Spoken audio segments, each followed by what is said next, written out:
កសិករនៅស្រុកព្រែកប្រសពខេត្តក្រចេះបន្តលក់ដំណាំថ្នាំជក់បានថ្លៃលើទីផ្សារ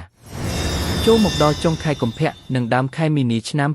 2025នេះប្រជាកសិកររស់នៅភូមិចំនួន16នៅក្នុងចំណោមឃុំចំនួន4ស្ថិតនៅស្រុកព្រែកប្រសពខេត្តក្រចេះបាននឹងកំពុងមានញឹកក្នុងការប្រមូលផលដំណាំថ្នាំជក់របស់ខ្លួនស្របពេលដែលដំណាំមួយនេះបន្តរក្សាតម្លៃនៅលើទីផ្សារល្អជួយឲ្យកសិករបានប្រាក់ចំណេញដូចទៅនឹងឆ្នាំមុនផងដែរ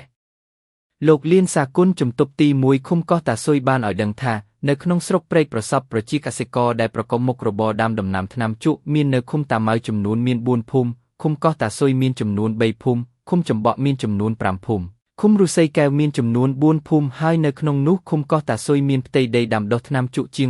450ហិកតាលោកគូបញ្ជាក់ថាសប្តាហ៍ថ្ងៃនេះប្រជាពលរដ្ឋដែលដាំថ្នាំជក់នៅតាមឃុំខាងលើបាននឹងកំពុងមានញឹកក្នុងការប្រមូលផលថ្នាំជក់គ្រប់ក្រុមគ្រួសារហើយតម្លៃដែលឈ្មួញចុះទិញពេលដំបូងនៅតាមភូមិថ្លៃ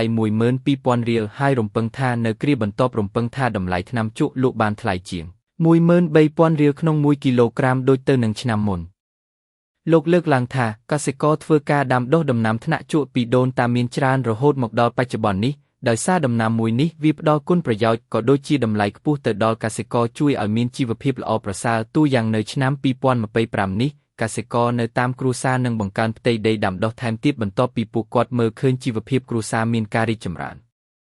បើតាមលោកលៀនសាគុណដំណាំថ្នាំជក់កសិករប្រើពេលវេលាចំនួន3ខែចាប់ពីពេលដាំរហូតដល់ថ្ងៃប្រមូលផលហើយមួយឆ្នាំកសិករនៅឃុំធ្វើដាំដុះបានម្ដងរដូវប្រាំងអ្នកស្រីជ្រឹងសុភាកសិករប្រកបមុខរបរដាំថ្នាំជក់នៅលើផ្ទៃដីជាង3ហិកតានៅឃុំតាស៊ុយបានឲ្យដឹងថាសប្តាហ៍ថ្ងៃនេះអ្នកស្រីបាននឹងកំពុងមានញឹកក្នុងការប្រមូលដំណាំថ្នាំជក់មកសម្ងួតនៅក្នុងល្បានចំនួន3ដងឬស្មើប្រមាណ2តោនហើយរំពឹងការប្រមូលផលនៅគ្រាបន្ទាប់នឹងបានផលចំនួន3តោនថែមទៀត